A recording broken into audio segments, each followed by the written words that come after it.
folks, welcome to Legacy IAS Academy.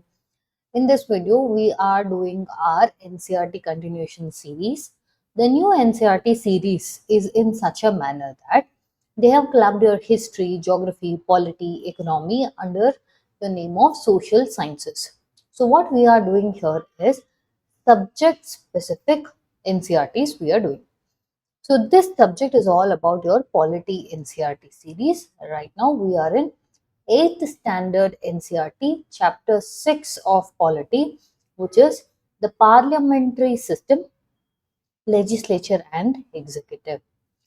Like as usual, before we start the topic, let's see what and all can we expect from this chapter and what have they discussed in this chapter. Okay, so your 8th standard NCERT chapter 6 parliamentary system, legislature and executive explains how India's democracy functions, focusing on the role of parliament in making laws and executive in implementing them, while also emphasizing the accountability and structure of the new parliamentary building also. And if you see what are the key chapters, that is key topics which we'll be covering in this chapter, means first they've started with the structure of parliament, wherein the role of Lok Sabha, which is also called as House of People, and the Rajya Sabha, also called as Council of States. And at the same point of time, they are physically also highlighting the importance of new parliament buildings design.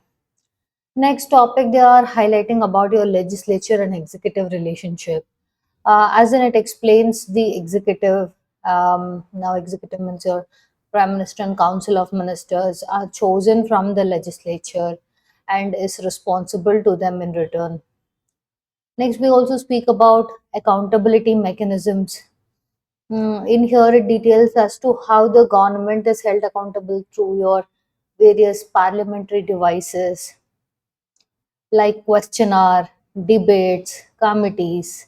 Okay, that is your parliamentary committees where we have standing committee, ad hoc committees, all of those. Then we also see about the concept of representative democracy. As in here, there is a reinforcement that the system relies on the consent of the people who are chosen, okay, or those representatives who are chosen through your universal adult franchise. So, this chapter 6 of 8th standard polity NCERT tries to teach or aims to teach students about how the government ensures transparency and tries to prevent the misuse of power. Okay, now let's start with the chapter.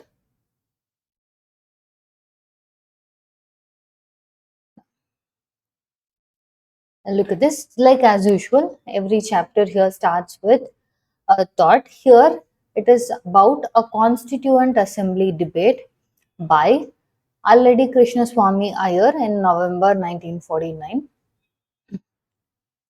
What is it talking about? Here means the constitution is not a mere lawyer's document. It is a vehicle of life and its spirit is always in the spirit of the age. Now here when they say not a mere lawyer's document is because one of the criticism also it ended up becoming that many of them held that the Constituent Assembly members are all lawyers by profession. So the Constitution of India is more like a lawyer's document. But here is where he clarifies that it is not a lawyer's document, but rather it is the spirit of our country. Okay. So when we start this chapter, we are introduced with grade 8 students from Nalanda Vidyalaya who went on a school trip to Delhi. Students Usha, Sukhwinder, Anjali, John, Farida, everyone are very excited where they're going means to see the new parliament building.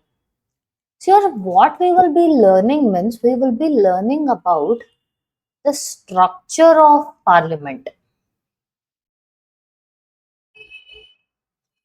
Okay, so when we say structure of parliament here, it is trying to house few things as to see when we say parliament or Sansad.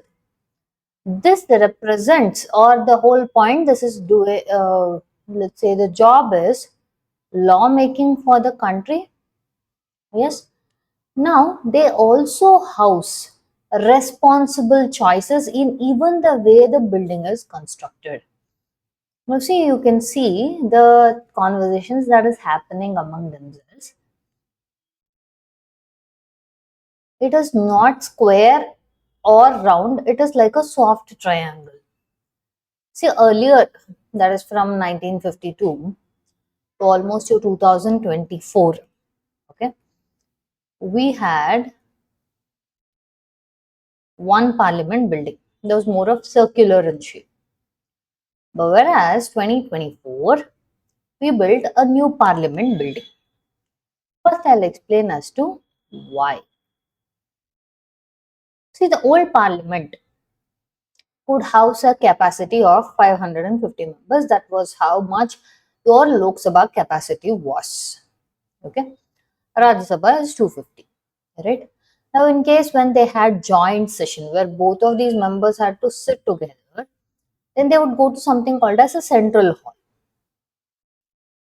But now the new parliament was constructed in such a manner that it could house, let's say, now delimitation commission is to happen.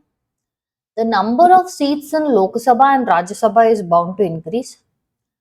So, the new parliament will be capable to house all of these members. 800 odd members can be housed in this hall itself. And when Lok Sabha and Rajya Sabha ka joint sitting has to take place, they can sit in the same hall is because it can house both Lok Sabha as well as Rajya Sabha members. That is not all about it just because, okay, did it mean that new parliament was constructed because more people were needed? That is, more seating was needed. No. See, if anything, Parliament of India tries to represent more like the connection between the past, present, and the future. First thing. Second thing is, the Parliament of India is trying to set an example about sustainability. Sustainability means I have certain resources that I have inherited from my forefathers. Now, those resources I have to use judicially so that in this judicious manner of my usage, that resources are replenished and still further available for the future generations.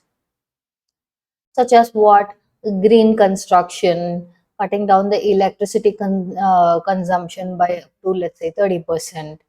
And also, the parliament is supposed to showcase everything that India stands for, as in your peacock carvings, lotus carvings, tribal arts, temple patterns, freedom fighters.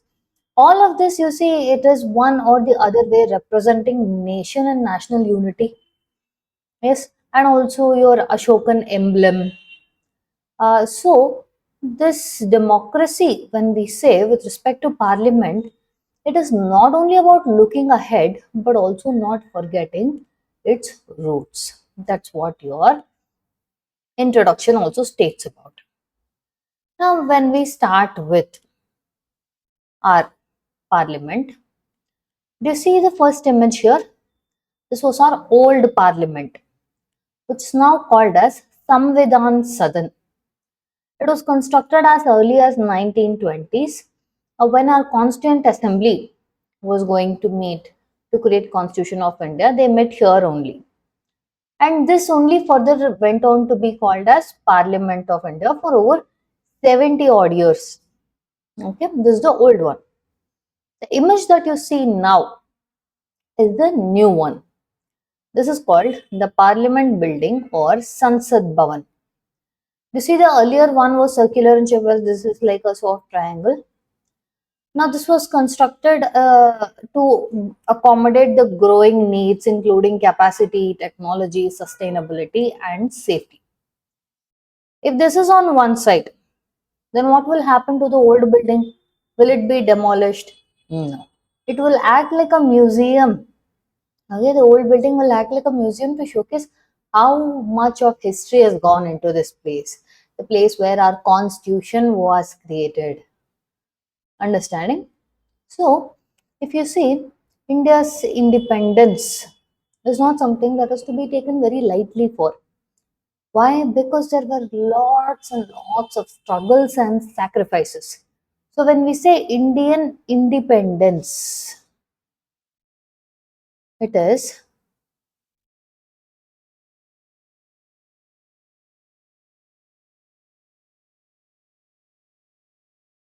struggles and sacrifices that first come into mind of so many countless people who stood against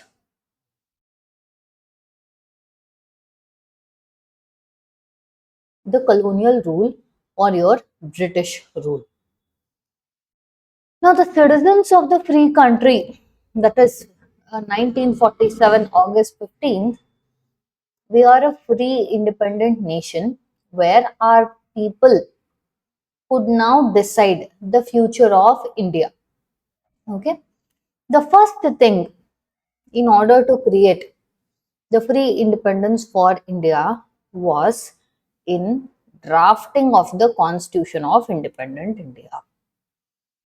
So now the question will come as to what is the so-called Constitution of India? Constitution of India is more like a comprehensive document. Think of it like a book that houses all your foundational principles of the nation.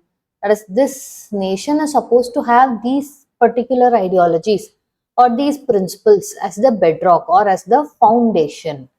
Okay. So, constitution, what is it? Means it is a comprehensive document which has foundational principles of the nation, such as your universal adult franchise, wherein every single adult citizen, irrespective of your caste, creed, religion, wealth, education, economic status, can exercise your political right to vote. Okay, is called universal adult franchise. Previous chapters pe we have discussed when India got independence, hardly 14% was its literacy. So there was this aspect where people thought, no, your right to vote should be given only to your educated one or literate one. But your Constituent Assembly did not agree to that. It went on with believing in its conviction that if I'm going to create an elected representative, it is not only for the literate people, it is for everyone in India. And like I told you, it is a foundational principle, means equality is one such foundational principle. If I give right to vote only to your literate section, then that would mean I myself am violating that principle. Yes. So they went ahead and stuck to your universal adult franchise. Okay.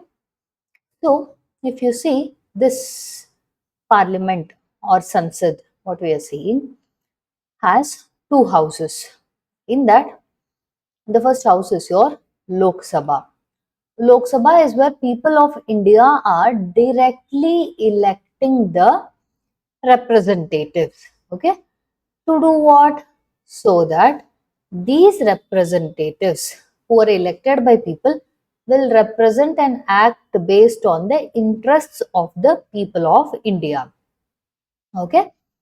So these people are all part of your parliament.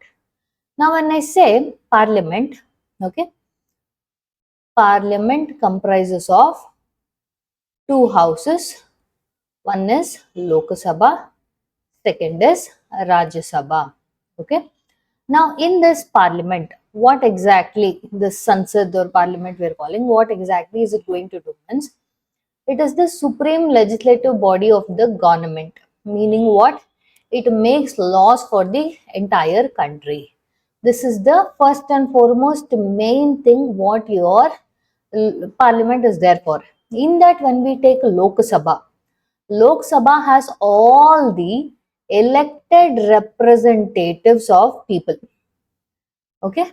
So, as of now, there have been 17 Lok Sabhas from the first one starting in 1952. 18th Lok Sabha was contributed in June 2024. This is the latest. So as of now, we are in 18th Lok Sabha, starting from 1952, first General Assembly elections. Okay. Next, let's see what is the composition of Parliament of India. Okay, listen to this. Like I told you,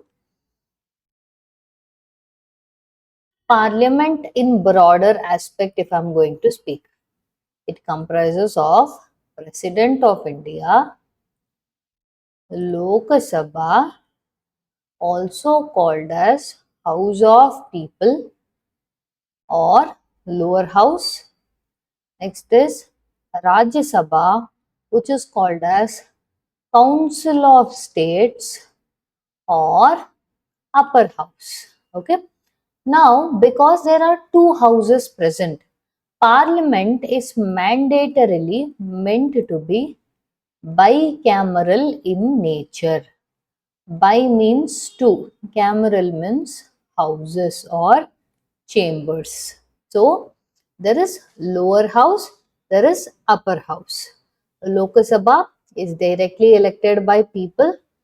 Understanding? Previous chapter we saw Rajya Sabha is indirectly elected by people. Right? Now, there was a question. What was the question means? Should we mandatorily have two houses in parliament? Otherwise, should the center or union have bicameralism? See, debates went on for this, and also Government of India Act 1935 serves as a inspiration also. What does it mean? See, India as a whole is a very large country, complex country, diverse country. Okay. So, in such a scenario, having just one house is not sufficient to tackle with such lot of problems. And also, your lower house or Lok Sabha is representative of people, or it is called as House of People. Why is it called House of People? Because all the members here are representing the interests of the people who have elected them, right? So then there was a need that we also need a house which will represent the interest of the states of India, keeping in mind of the federal nature of India. What do I mean by federal nature of India? It means center state concept, division of power between the center and state. So, in order to keep this in mind, the states, okay, also needed a house which will represent them. Thus, your Rajya Sabha or upper house or council of states was created. Okay.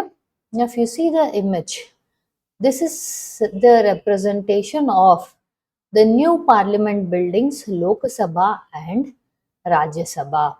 So, it can house large number of people. There is digitization, okay? There is sustainability, there is innovation, okay? All these can be seen. So, let's see. It's like a summarization of what we said. People of India choose the representatives in Lok Sabha through direct election. How? Universal adult suffrage. As of now, universal adult suffrage is first is you have to be an elector and 18 plus years of age. Okay, no other restrictions based on your religion, caste, economic status, educational status, none of this. So, back then, up until now also, until the new delimitation commission results come, your maximum number of members in Lok Sabha is bound to be 550 members. So Lok Sabha maximum is 550 members. Okay. Whereas Rajya Sabha, here all these people are directly elected. Yes. Whereas when you see for Rajya Sabha, these are all indirectly elected by an electoral college. Remember in the previous fifth chapter we spoke about. So the seats of both Lok Sabha and Rajya Sabha are allocated based on the population of each state. Remember in previous chapter we discussed as to, for example, your high populous states like Uttar Pradesh will get more number of seats in Rajya Sabha compared to your less populous state like Arunachal Pradesh will get less representation in Rajya Sabha, right? So that is how your houses are having elections. Lok Sabha direct elections, Rajya Sabha indirect elections. So this is something you have to remember.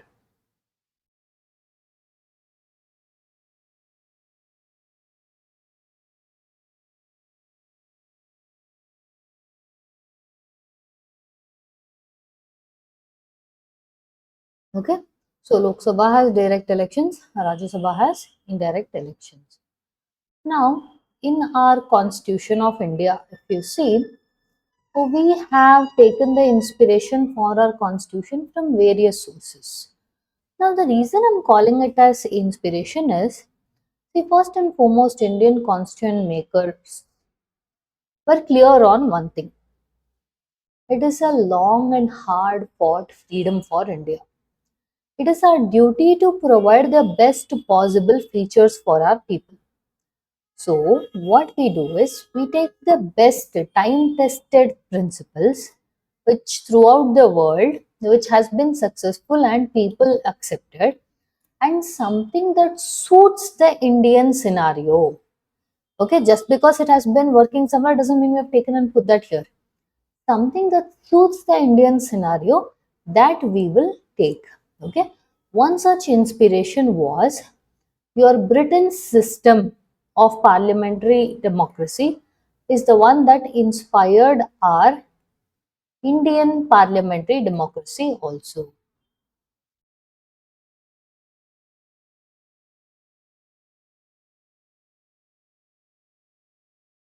Okay. Now it would be wrong to tell we copied it. No, the inspiration is taken from them, but that doesn't mean Indian parliamentary system and your Britain parliamentary system are exact ideal. Now, we have various differences in our parliamentary system is because of few other things that were involved. What are those?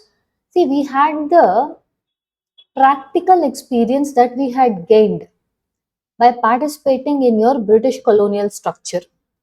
Even though it was very limited, okay, British people held all the higher posts.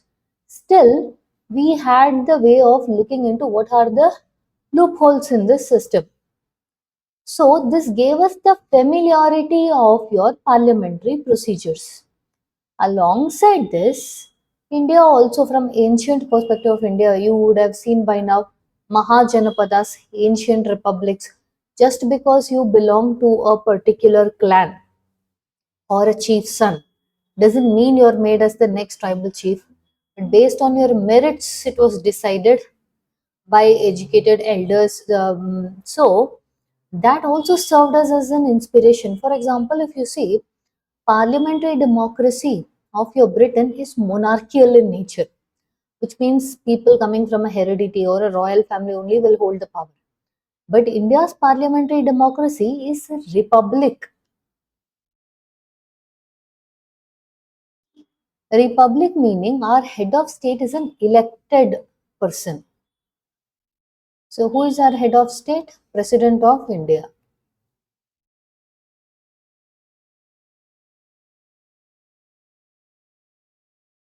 This is a elected office. In detail, we saw the election of President of India in the previous chapter. So it is indirectly elected, but it is still elected. That is not the case with respect to your monarchical system in UK. Alongside this, we were also inspired by your village panchayat system where collective decisions were made. So Mahajanapadas, Republic, village panchayat, our fight with your colonial freedom struggle and also our participation in your colonial governance all made India's parliamentary democracy in its own version suited to India's interests. Okay. So even while making the constitution, huge amount of debates were made. Okay. as to one basic thing like we discussed earlier, whether India should have a bicameral system. Again, like I discussed, bicameralism is not only for the fact that yes, we have a large section, a large population of people, but also we have large, varied, diverse, complex interests. So that is why, in the spirit of federalism, we decided to keep bicameralism in the center. Okay. Your composition and process of election of Rajya Sabha is very different from Lok Sabha. Yes, because that was planned in such a manner. Okay, compared to how your Lok Sabha is directly elected by people. So by this, it tries to keep a nice balance between national unity and local interests. Okay, now let's see the functions of each of this house.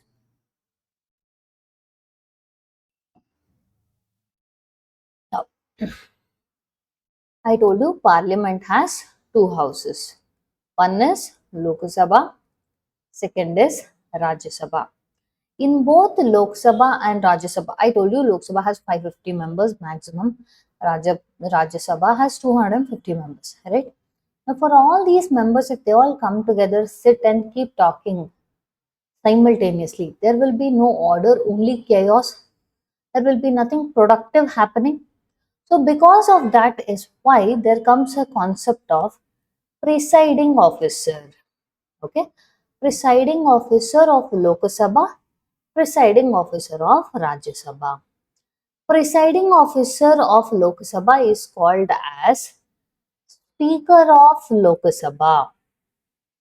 The presiding officer of Rajya Sabha is called as Chairman of Rajya Sabha. Okay, your Chairman of Rajya Sabha is nothing but the Vice President of India.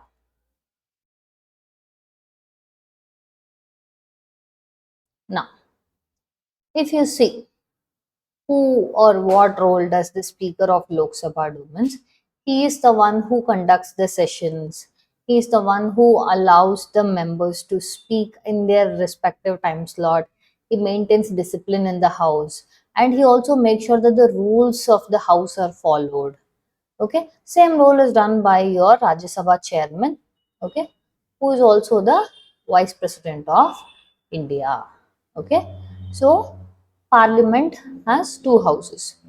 So now, if you see 1947, when India got independence, when we were to come into our new parliament or Sansad back then, okay, a Sengol was gifted.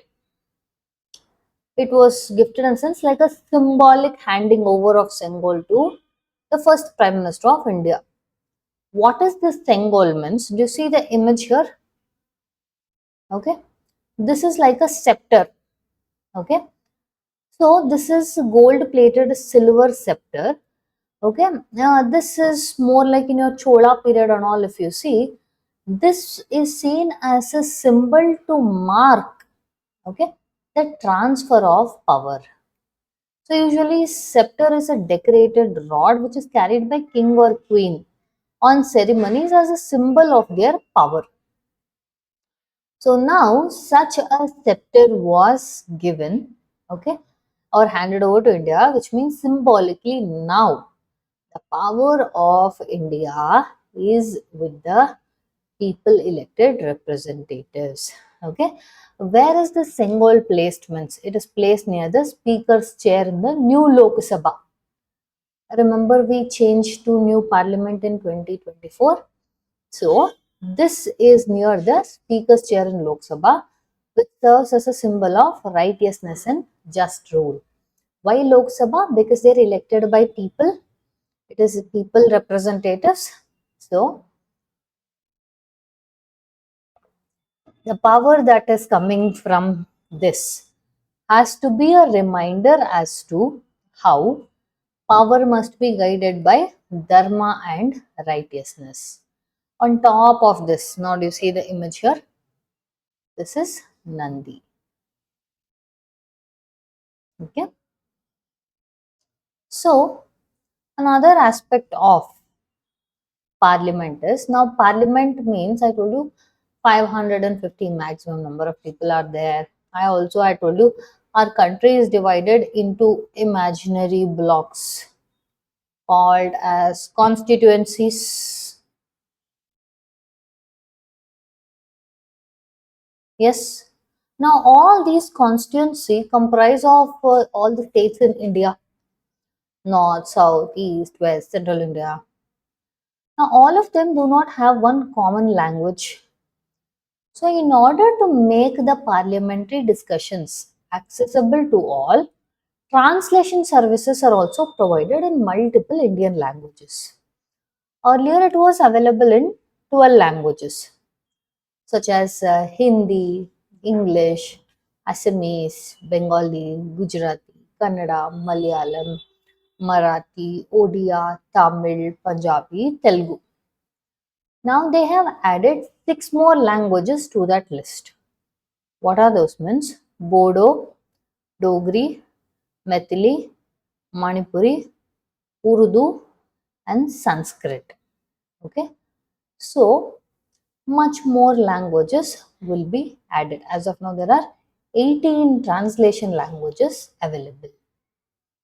Now, if you see with regarding to executive responsibility of parliament, okay, what exactly will they do? Now, I told you parliament, when we say legislature, okay, legislature is law making body. If I was to draw a Venn diagram for parliament of legislature and executive, this will become legislature, this will become executive. The executive is drawn from your legislature only. Okay, all these are called as MPs, member of parliament. This have a dual thing, MP plus minister. Okay, so this executives, what is their main role means? It is to make sure that the laws made by legislature are implemented. Okay, legislature का important role is making laws, means executive का important role is executing these laws. Okay, now who exactly is called as executive of India? Now if you see union executive, first will have president, vice president, council of ministers, and prime minister. So your council of ministers will be both from Lok Sabha and Rajya Sabha. These ministers are all collectively responsible to Lok Sabha. See, your ministers are from both Lok Sabha plus Rajya Sabha. But even though you are a member from Rajya Sabha, all of you are collectively responsible to Lok Sabha only.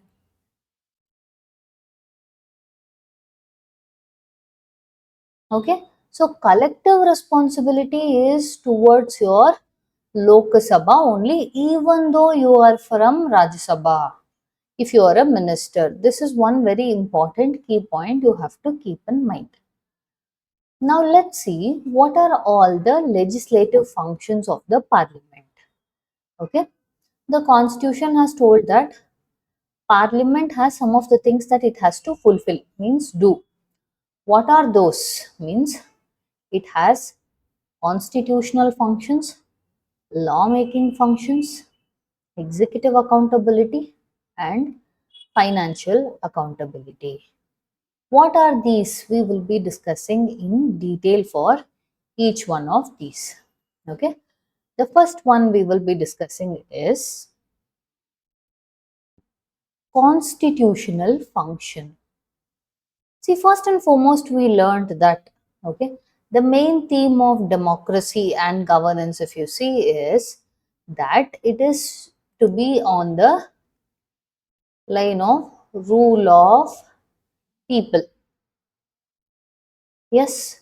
So, which means your parliament is given the important role, okay, of making sure that there is parliamentary democracy through universal adult franchise.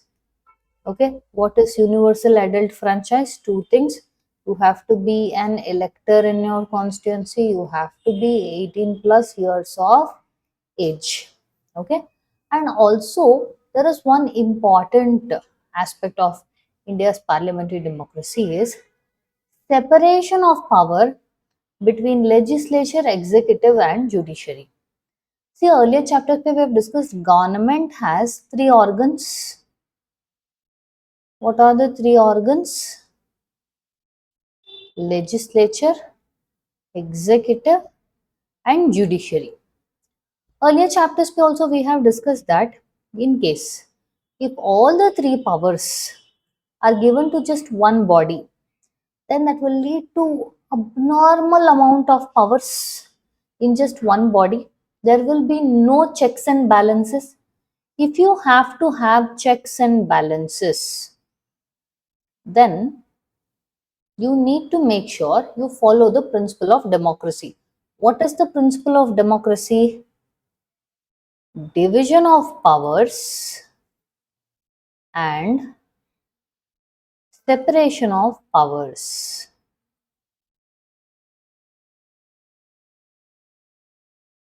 Why do you want to create division of powers and separation of powers?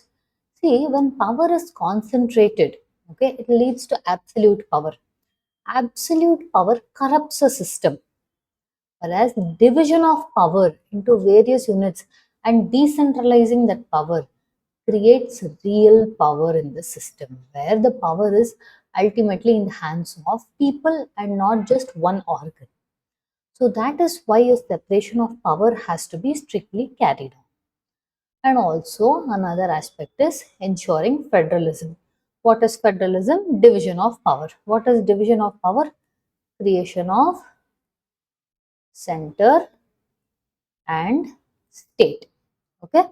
And also your parliament has the principle of upholding fundamental rights and DPSPs, that is directive principles of state policies. While it is making laws and policies for the country, it has to look into all of these things.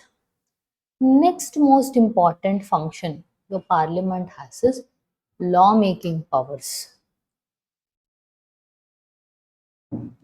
What is a lawmaking power of parliament means? Understand it in this way. Okay. If at all any idea has to be executed for the whole country, then that idea has to be introduced in parliament, accepted by both houses of parliament, should get the assent from the president, then it will be made into your official gazette notification. In simple essence, let me explain it to you. First, let's assume the Lok Sabha is introducing a bill.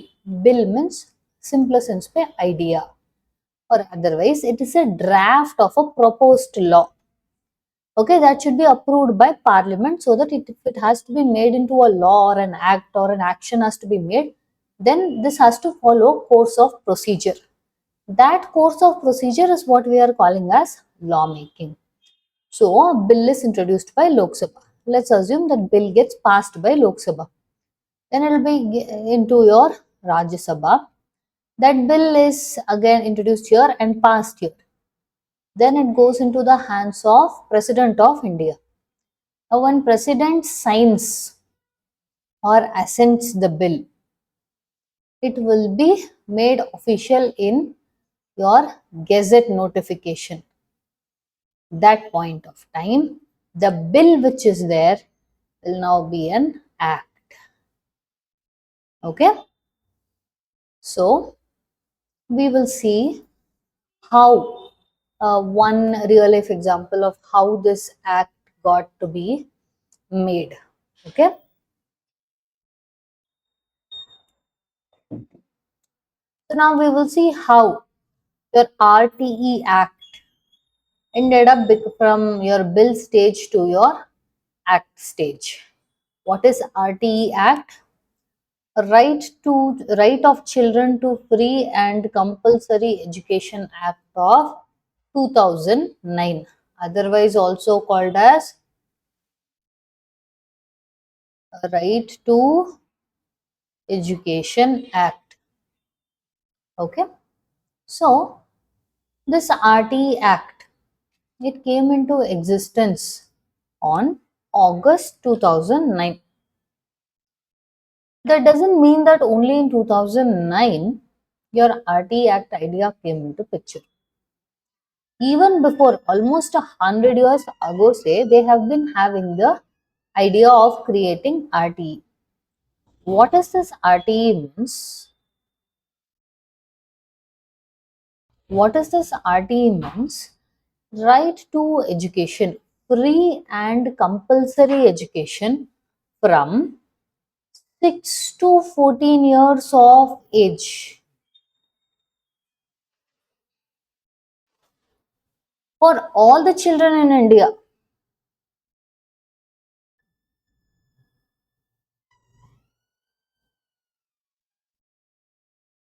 Okay. So, this idea was not new. This idea was not just taken in 2009. This idea was already there. The idea ka roots were already there in your directive principles of state policy, where the constitution makers had created DPSP. DPSP means what? The directive principles of state policy. What exactly is DPSP means? In simpler version, think of it this way. 1947, India got independence. They created a India. But the version of India that they wanted to create, they could not create fully. Why? Because they had lot of constraints, financial constraints, okay, your resource constraints, everything was there. So it was like their version of a handwritten guide or a letter. They wrote down for the future generations. What is that? Telling, see, this is the kind of India I wanted to create, but I'm not able to do it because of constraints, but I hope you will do it one day. That was what was we call it as DPSPs. Now, in that DPSP, they had written for your right to education. They thought after your constitution, after 10 years of us getting freedom, we will do that. But it was not possible for various reasons. Finally, in the early 1990s, in your judiciary, people kept arguing that right to education is part of right to life, which is a fundamental right under Article 21. So, when you are not giving education to someone, then you are violating their right to life under Article 21, which is a fundamental right. Because education is very important for you to lead a meaningful, dignified life. So with this, lot of parliamentary actions also begins couple years later. When is it? With the introduction of 86th Constitutional Amendment Act of 2002. Amendment means what? Making changes to the constitution. Finally, in 2002, they amended the constitution and added a provision in fundamental right under Article 21 as Article 21A, which means it is added through an amendment. What is this amendment means? The state shall provide free and compulsory education to all children between 6 to 14 years of age. Okay, look at the importance of the words here. Free, compulsory education, 6 to 14 years of age. Who is providing? State is providing. Understanding? 6 years after this bill, that is this idea framework, was tabled in Rajya Sabha, where they suggested it to committees. They also thoroughly read the bill. They saw modifications after a lot of debate. What debates will be there? Because see, if you are telling compulsory education has to be provided, lot of new schools has to be created, infrastructures has to be there, such as your boards, toilets, drinking water, sanitation, and teachers, qualified teachers. All of this are needed for millions of children. which would mean it would be very costly. Who will bear the cost of it? All of this was discussed. By 2008, finally, they decided it is high time that we have to do something about this. Finally, 2009, new government came in and it pushed this matter into purview. Finally, in August 2009, it was passed in Lok Sabha and Rajya Sabha, and it received the president assent, which means president also signed on this. This became an act. Act means law of the land. So today, your right to education is a legal pathway for millions of children to attend school, okay, and make sure they will also be availing free books, uniforms. But at the end of the day, okay, the path for a right to life is secured through this. Now, right to life means right to a meaningful, dignified life. Okay, that is what comes here. So the first stage is your right to education. This is how a bill became act. Now let's see a summarized version of how a bill becomes an act. First, it is introduced in either House of Parliament, which means it is introduced either in Lok Sabha or Rajya Sabha. Then the reading of the bill happens. What is this reading of the bill means? If you trace back the origin, it goes back to your British Parliament. What is the story means? Back then, earlier, many MPs, Member of Parliament, were illiterate. They could not read or write. So, a clerk would stand up and he would read out all the contents in the bill so that the MPs will understand and discuss the bill. So, this tradition comes back from that point of time where first MPs read the bill before the discussion. Then it is referred to a standing committee.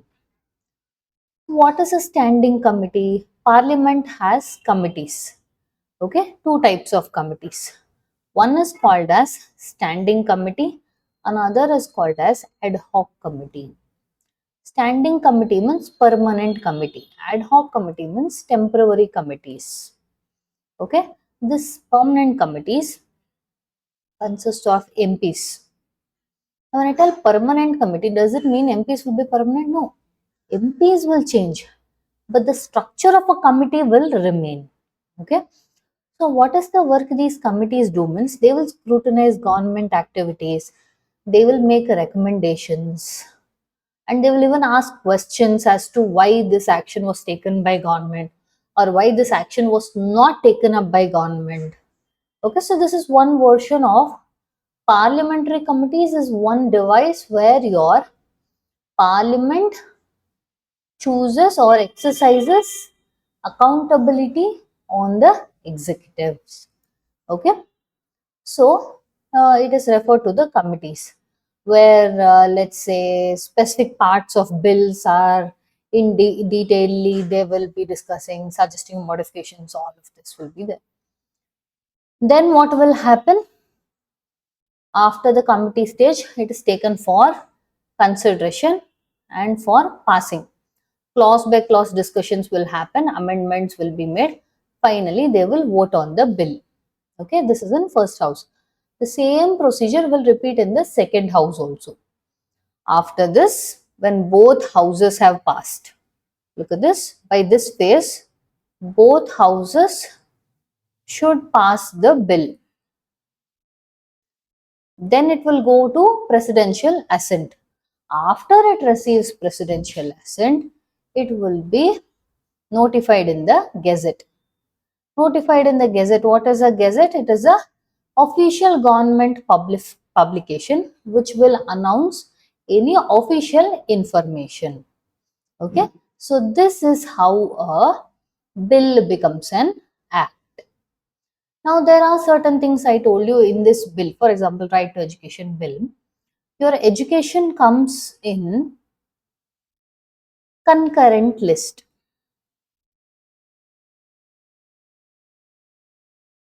Okay, which means both center and state can legislate on this topic. Can legislate on this topic means make laws on these topics. I told this education topic can be introduced in either house, Lok Sabha or Rajya Sabha.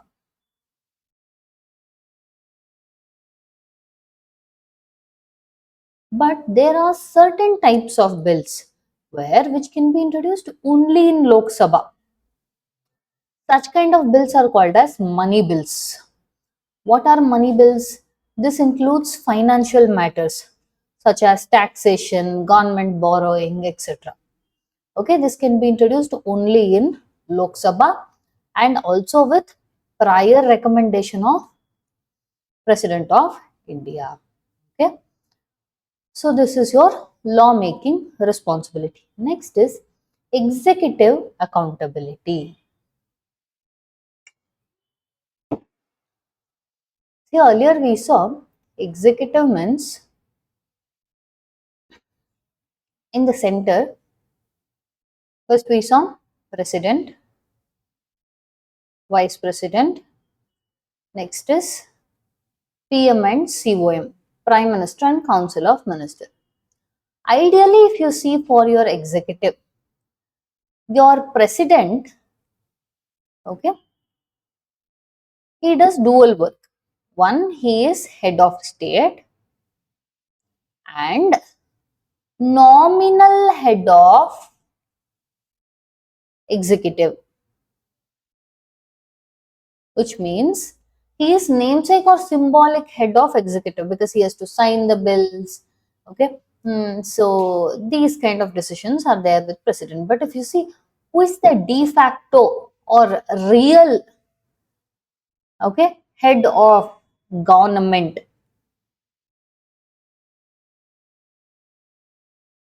means it is your prime minister and council of ministers.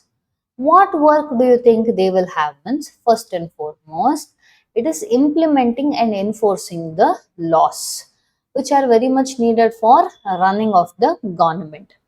Also, they will take decisions regarding day-to-day functioning of the government, but it should be on the basis of how your constitution has laid down the principles.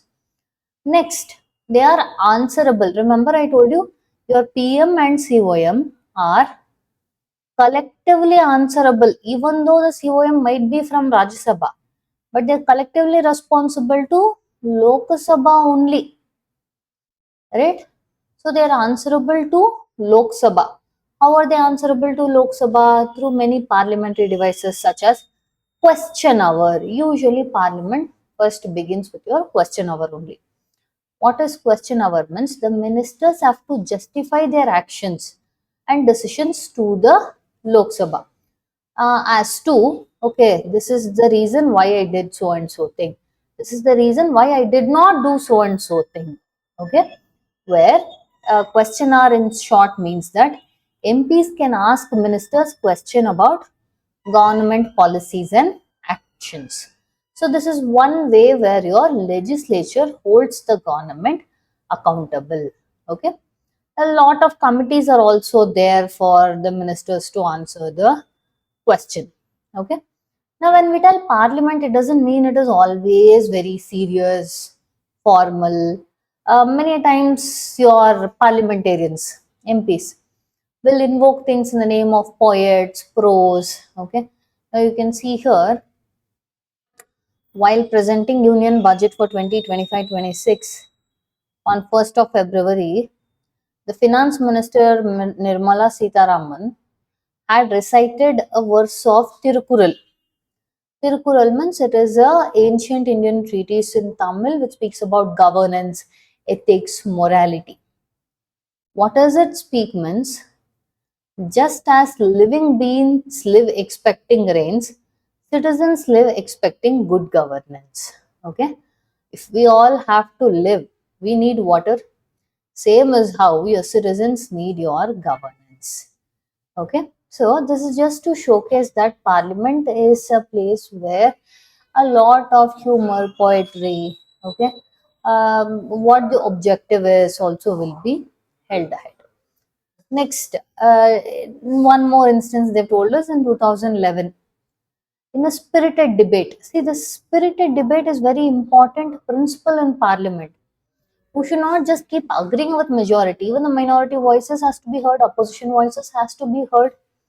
So what happened here is one parliamentarian, Sushma Swaraj, was quoting a poetic verse to criticize the government. Don't change the topic, just say why the caravan was looted. We have no complaint with the robbers, but this is a question on your leadership. So, as a response to this, back then the Prime Minister of India, Dr. Manmohan Singh, calmly replied in another poetic line telling, I admit that I am not worthy of your sight. You should look at my zeal and my perseverance. So, this just showcases that Parliament is where your parliamentarians use humor, poetry, okay, all this to showcase their opinions. Now, let's come to a important topic. Remember, we kept speaking about committees. Yes, standing committee on this, that, and all this. So, this is one extract of a reporting from standing committee with regarding to health and family welfare. What does this means? Co-location of Ayush facilities at primary health centers, community health centers, and district hospitals. First and foremost, see your health, okay, comes under state list. Like previously, I told education comes under concurrent list, which means both center and state can legislate. Legislate means make laws. Whereas here, health is coming under state list. So here, one department called as Ayush department. Ayush is a ministry. What does Ayush means? Ayurveda, Yoga, Unani, Siddha, Homeopathy. This is called Ayush. So the committee held that, see, there are some states and union territories where a separate department of Ayush has not been opened. This committee, okay, which committee?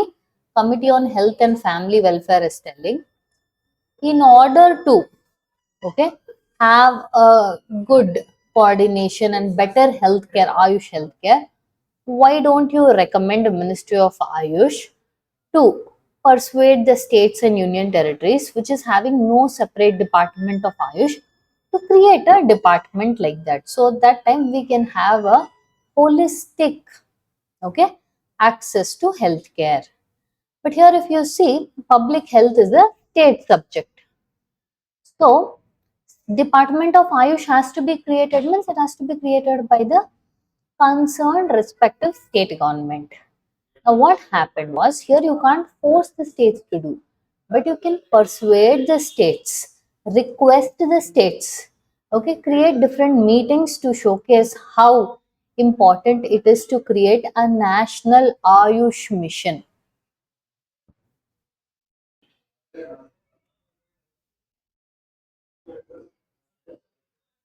Okay, so in that way, based on this committee recommendations, as of now, a separate Ayush directorate is available in 24 states and union territories, so that people get access to your holistic Ayush healthcare. Understanding? The next set of accountability is, or the next set of function is financial accountability. See, first and foremost, you would have heard a lot of things as to government is spending so and so money, government is spending this much amount of crores on this scheme, government is giving this much in relief, all this government is spending. Where do you think that money comes from? The money the government spends is the people's money, people of India money. So, The representatives who have been elected on behalf of people, have to also be cautious on this money. That is where we bring about financial accountability. That Parliament has to approve and monitor the government expenditure, which means government spending, through various ways such as annual budgeting, distribution of the funds to various ministries, all of these. Okay, and government is supposed to provide all the necessary information to Parliament as to how much money it spent on what, how did it spend, in a accurate and timely manner. Okay, next is executive functions of Parliament. We will see what is the executive functions of Parliament. See, if you see, part 5 of Indian Constitution begins with the name of executives. Executives means what are the roles and responsibilities of your executives. Now, let's say if I say union executive, who and all will be there? Up until now, we have discussed president, vice president, prime minister, alongside council of ministers. Yes, all these people will be executive, right? So, what are their roles? What are their responsibilities? What are the functions with regarding to parliament? Okay, and why they have these kind of roles? Everything we will discuss. The first is president. See, I told you president is head of state and nominal head of executive, which means he is more of a symbolic authority.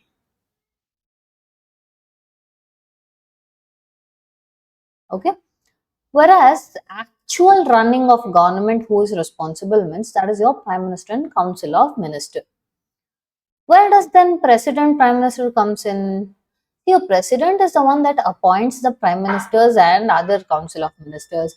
He is the one who will summon the parliament for different sessions. We have three sessions. We have your budget session, monsoon session, winter session, and president is the one who will give assent to the bills. Okay, so these are some of the things that president will do. And what will prime minister and council of ministers do? They will aid and advise the president. Okay, now sometimes there will be scenarios where your president has discretionary powers.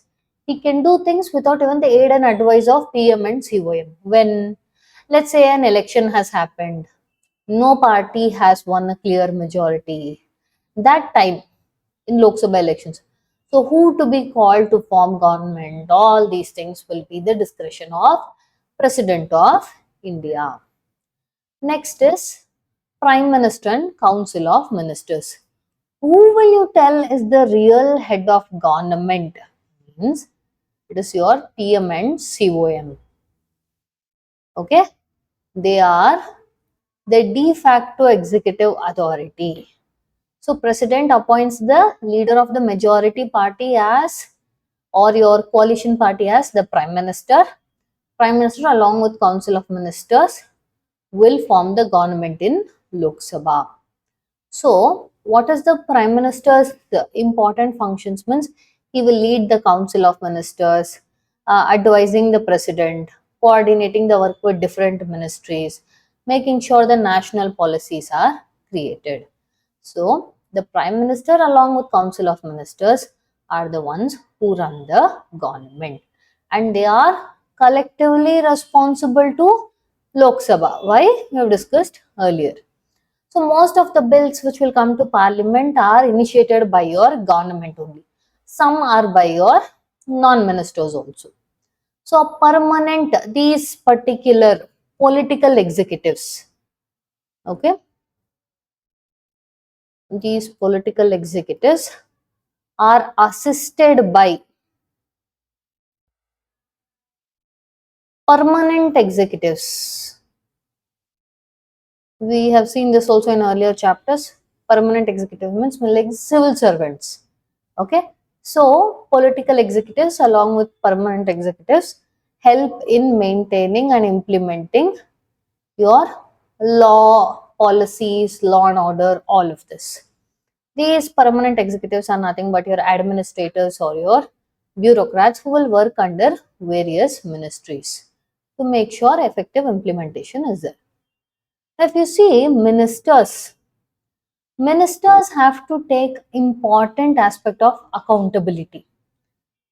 One such example how ministers will take responsibility or accountability, we can see through the example of your Lal Bahadur Shastri. Under your Prime Minister Jawaharlal Nehru, he was the Minister for Railways, who went on to become later Prime Minister of India. So what happened was, in 1956, there was a train accident. Based on the train accident, your railway minister Lal Bahadur Shastri went on to resign. No one was blaming him. There was no fault of his. In fact, including the Prime Minister Jawaharlal Nehru also didn't agree initially. But he insisted, telling that no, there should be a sense of responsibility taken up by the minister if something happens in his ministry. So that is why I am resigning. This shows how important it was not necessary for him to do that, but he did that. This shows the owning up of your accountability or responsibility. Now let's see your differences between your legislature and executive. So first, composition. What comprises of legislature? What consists of your executive? Parliament of India is the supreme legislative body, which means it is the law-making body of India, which comprises of President, Lok Sabha, Rajya Sabha. Whereas if you see for your executive, executive comprises of your President, Vice President, Council of Ministers, who are headed by your Prime Ministers. Okay. Then if you see what is the main role of Parliament, it is making laws and making sure that the executives are working in line with your constitution only. What is your executives ka work? It is to make sure that the laws made by legislature are okay. More like your parliament will make a law, means these people have to enforce that law, implement that law. That is what your executives will do. What is the functions of your legislature? Remember earlier we saw your RTE bill, Right to Education bill, how it became an act. So they will introduce bills in the parliament. They will keep a check or try to hold your executives accountable. Remember we discussed question hour, budget, committees, yes, and they will sanction all government related expenses, financial accountability also we saw. And they will try to keep the accountability of executives through your committees. These are some of the roles of your parliament. What is the role that is of your legislature? What is the role of your executive functions? If you see, majority of the bills are introduced by the executives in the parliament. Okay, they provide explanations to the legislature on what actions they've taken, what inaction they have did, why it is in that way. Okay, and they will also prepare and implement your budgets, which will be further approved by your parliament. They will also independently have the day-to-day working of the government. They will consult committees whenever, wherever required. So, up until now, we saw legislative, executive. Then comes judiciary. Again, there are three organs of our government. What are those? Legislature, executive, judiciary. Each one of them working in their respective jurisdiction is very important to us. That is what we call as separation of powers. Maintaining that separation of powers is extremely important. Why? Because it acts as a system of checks and balances. One body takes or assumes all the power. What will it lead to? Arbitrary amount of power against your democratic principles. So, if legislature is responsible for making laws, executive is for implementing these laws, judiciary is for interpreting and applying the laws of land, okay, including when any disputes arises. So how does your judiciary work? Means it is through a system of courts. Okay, and this is very important in order to make sure that, okay, your constitutional principles are not getting diluted. So your judiciary maintains the role of being the custodian of the constitution, and also all the organs will work in their respective, okay, jurisdictions. So your constitution often describes legislature, executive, and also your judiciary are given the unique power of making sure that all three of them, okay, will work in their respective jurisdiction and not one will overstep their boundaries. For example, if Parliament has created a law that violates the constitutional provisions, then judiciary has special provisions to strike down that laws itself. This is called as judicial review. Judiciary is reviewing the laws and policies to make sure whether they are in line with your constitutional principles. Okay, so there has to be a balance of power among all these three branches or organs in order to make sure that there is a system of checks and balances with each other. Okay, now we saw separation of power. Next we will see division of powers. What is division of powers? Division of powers means center, state, which means your state government will almost mirror like how your central government is. Now, what is this mirror central government means? Your union or central government has something called parliament, which has legislature and executive. Same like that in a state legislature also. Every state has its own state legislature and its own state executive. Okay, they are called as state legislative assembly. Like in the center, how there are MPs, member of parliaments, in the state there will be member of legislative assemblies or MLAs who can make laws on your state list and concurrent list. So, in the constitution, 7th schedule,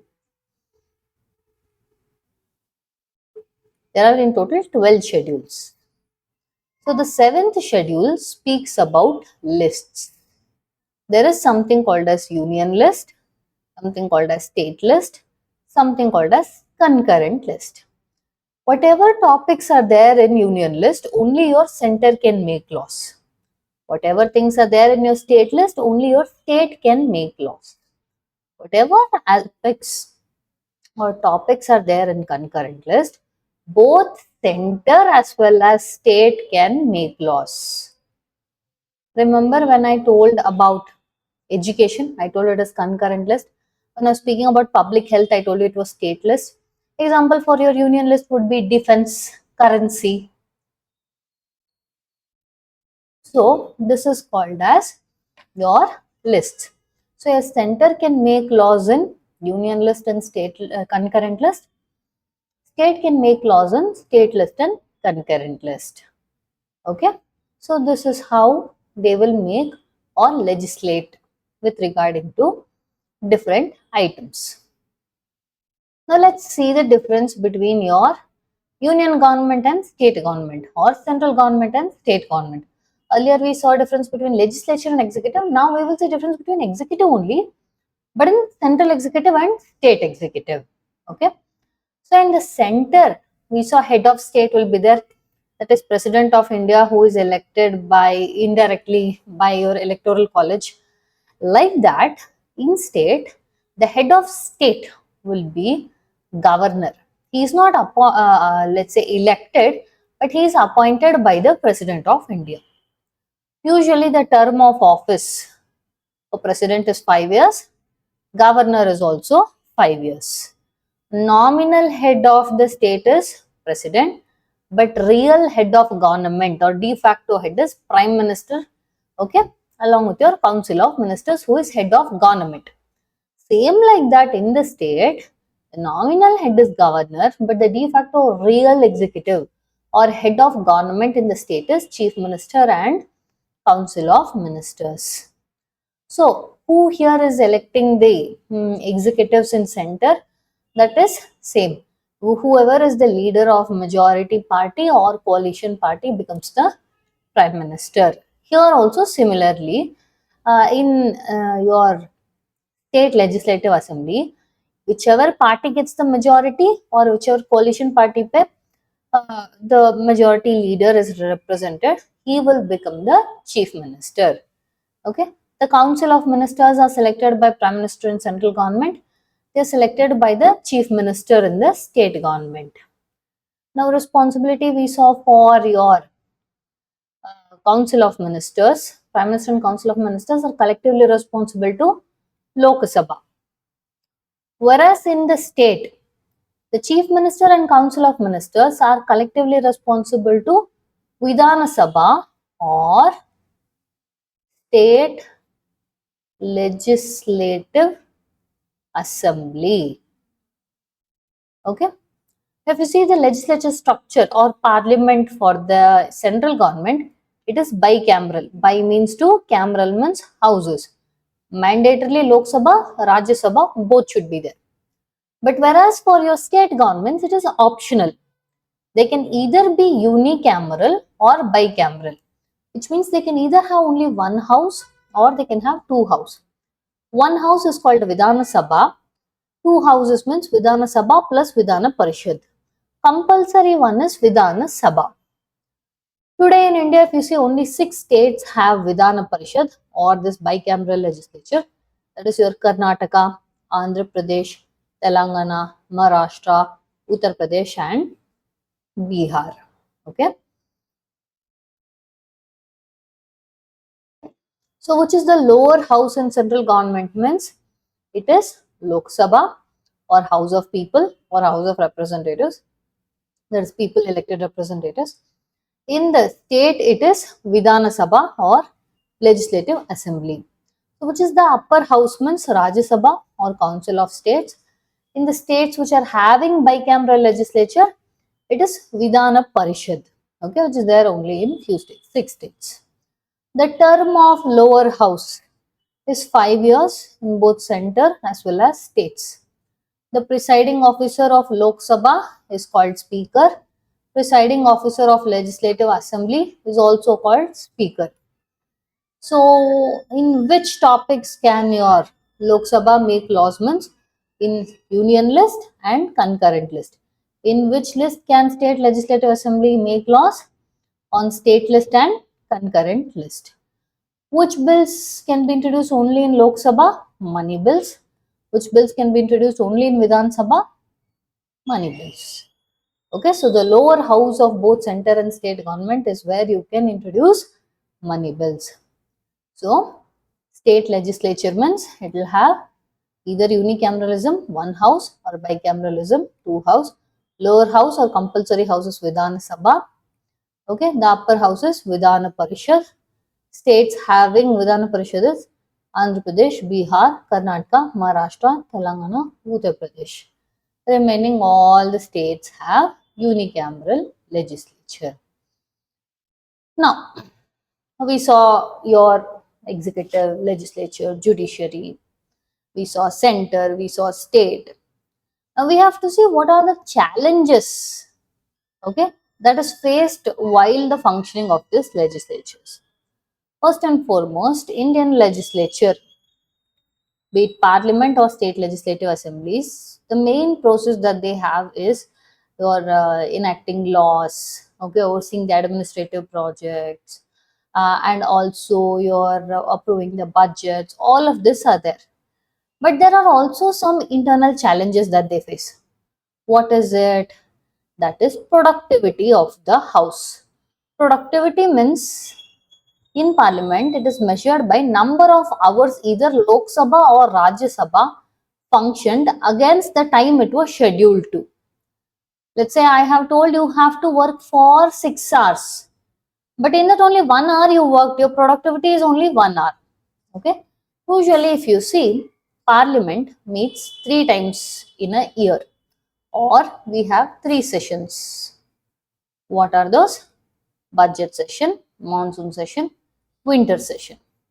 In each of this session, every day that they come is called as a particular sitting, where they will discuss laws, they will discuss important matters of governance, ask explanations from government in question hour, all these things. Sometimes, usually they will sit 6 hours per day, they can even increase also. You see the blog given below. First Lok Sabha pe 14 sessions they sat, but 677 sittings were there. 13th Lok Sabha, if you see, 14 sessions were there, but if you see number of sittings is very drastically, almost half of it, 356. Why is this happening? Now, if you can see, former chairman of Rajya Sabha, M. Venkaiah Naidu, has told in 2021, productivity of Rajya Sabha during 2004 to 14 has been about 78%, and it declined up to 65% since then. Okay, of that, 4 sessions where in the overall of 11 sessions, 6.8%, 27.3%, 28.9%, and 29.5%. Especially your year of 2018, Rajya Sabha productivity was recorded the lowest of 35.7%. Why? Because of disruptions. Disruptions means your parliament not working, stage walkouts, protests, lot of things. Okay, because of that, the productivity has been reducing. So, if you see, does that mean in the name of productivity there should be no debates, discussions? No. Parliament or state legislative assembly is designed in such a manner to have thoughtful debates and discussions where the laws are made so that the people are benefited. But when the debates keep on getting disrupted, sessions are cut short, okay, bills are taking years to be passed, it becomes a huge matter of concern. Okay. So, apart from this, are there any other issues that we are facing? Means, yes. Many sections of societies have pointed out that majority of their elected representatives in Lok Sabha have criminal cases against them. And many sessions, if you see, the disruptions are because of any biased debates or something that is not really affecting the people. So, this is something that people feel is you are wasting precious time for something that could have been much more productive for the people. Okay.